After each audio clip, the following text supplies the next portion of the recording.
के लिए जनसंघ के पहले अध्यक्ष श्यामा प्रसाद मुखर्जी की हत्या कर दी गई थी। इन्होंने अपने जीवन का बलिदान दिया था, यही कसम।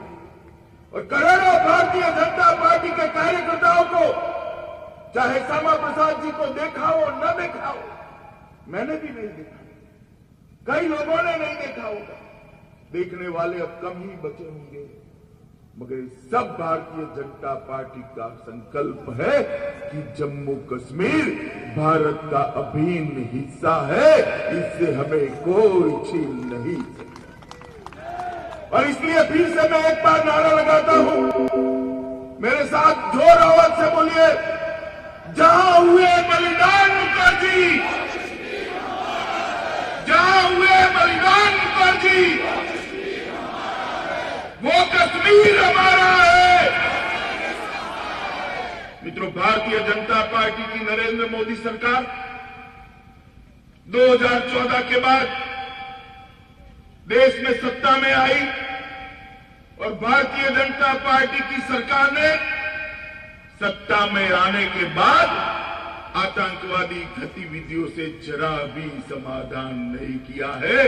ईंट का जवाब पत्थर से देने का काम ये भारतीय जनता पार्टी की नरेंद्र मोदी सरकार।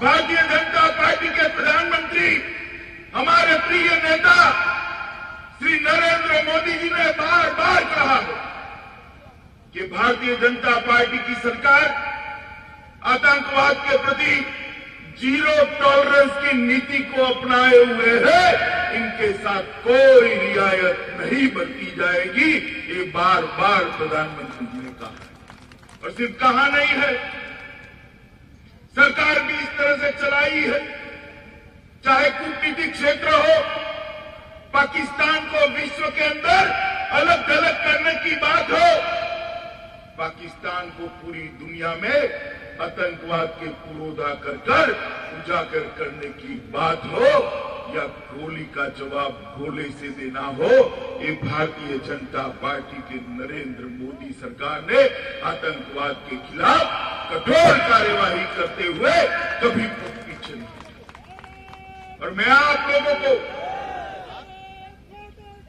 आज भी कहना चाहता कि 40 जवानों का जो खून जम्मू कश्मीर के धरती पर बहा, चाहे वो तमिलनाडु के हो, चाहे केरल के हो, चाहे उत्तर प्रदेश हरियाणा के हो, चाहे जम्मू कश्मीर के हो, चाहे पंजाब के हो, चाहे बंगाल के हो, मां भारती के बेटों का जो खून इस जम्मू कश्मीर की धरती पर बहा है, वो खून व्यर्थ नहीं जाने वाला है, वो खून व्यर्थ नहीं जाने वाला। अगर वो समझते हैं कि इस प्रकार के कायराना हरकतों से देश की सुरक्षा को, जम्मू कश्मीर की सुरक्षा को वो खंडित कर सकते हैं, उस पर सवाल खड़ा कर सकते हैं। भारत की सुरक्षा बल है और भारत के प्रधानमंत्री जी इस सुरक्षा बलों के साथ चट्टान की तरह खड़े रहकर उनको खुली छूट दिए हुए। भारतीय जनता पार्टी, आज मैं बहुत लंबी बात आपको नहीं करूंगा, रामलाल जी ने काफी बातें बताई होगी, आप लोग इतनी धूप में कब के बैठे। मित्रों, मैं आप लोगों को कहना चाहता हूं कि 2014 के बाद देश के प्रधानमंत्री नरेंद्र मोदी बने, उसके 5 साल पूरे होने आए और ये 5 साल के अंदर जम्मू कश्मीर की स्थिति के अंदर आमूलचूल परिवर्तन लाने का काम ये भारतीय जनता पार्टी की सरकार ने। मित्रों, पहले एक जमाना था, विकास का मतलब कुछ परिवारों का विकास होता। दिल्ली से ग्रांट तो इतनी ही आती थी, मगर 2 परिवारों के अंदर ग्रांट बढ़ जाती थी, सिमट जाती थी, जम्मू कश्मीर का कोई काम नहीं होता था, न घाटी का होता था, न जम्मू का होता था, न लद्दाख का। और उसमें भी जम्मू और लद्दाख के साथ बहुत अन्याय। जम्मू कश्मीर लद्दाख में असंतुलित विकास का एक मॉडल पहले की सरकारों ने और विशेषकर कांग्रेस की 55 साल सरकार चली।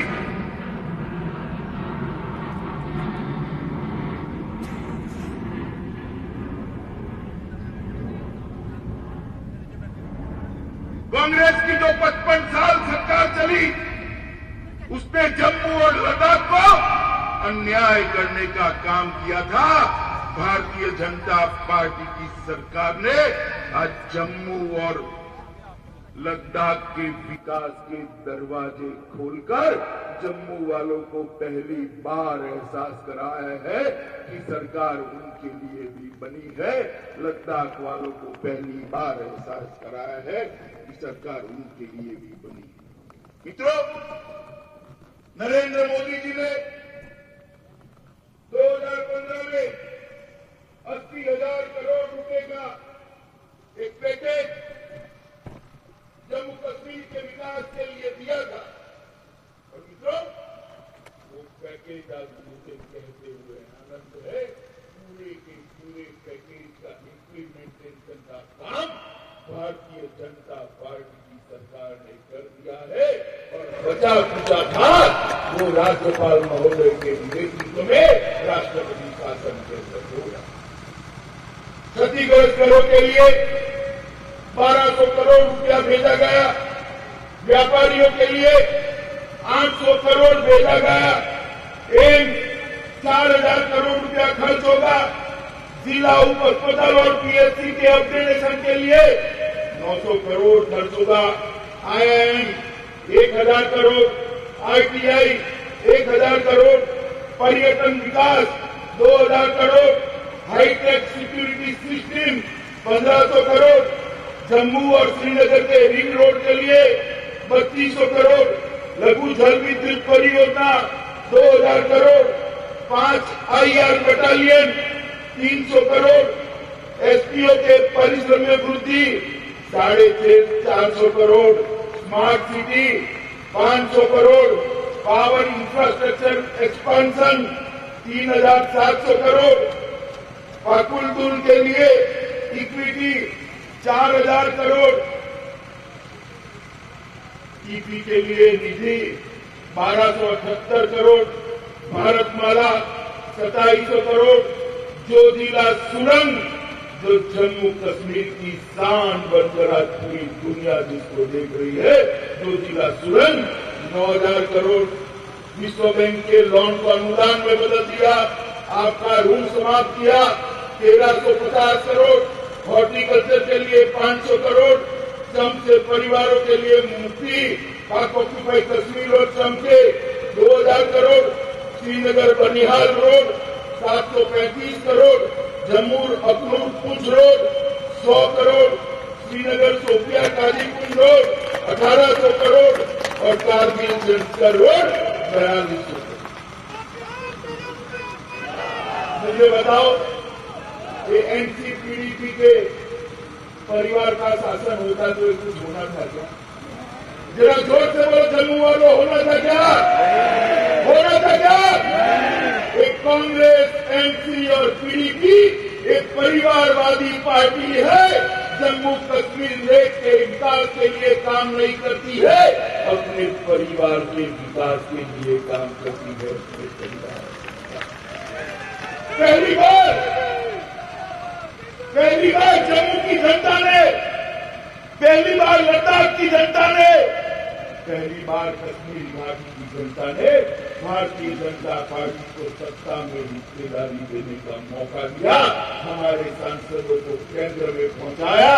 भाई जितेंद्र सिंह प्रधानमंत्री कार्यालय के मंत्री बने और बाकी 2 सांसदों को। इसके कारण आज जम्मू कश्मीर के अंदर विकास के द्वार खोलने का काम भारतीय जनता पार्टी की सरकार। मित्रों, अभी मैं सुन रहा था, फारूक अब्दुल्ला साहब पूछ रहे थे कि जम्मू कश्मीर के लिए क्या था। फारूक साहब, हम तो यही रहते हैं, लंदन में वैकेशन करने के लिए नहीं जाते हैं। ये तो हमारा हिसाब मांगते हैं। घाटी के युवाओं को जो भड़काते हैं, जो अलगाववाद की बात करते हैं, मैं घाटी के युवाओं को पूछना चाहता हूं, तभी जांच करो इनके बेटे कहां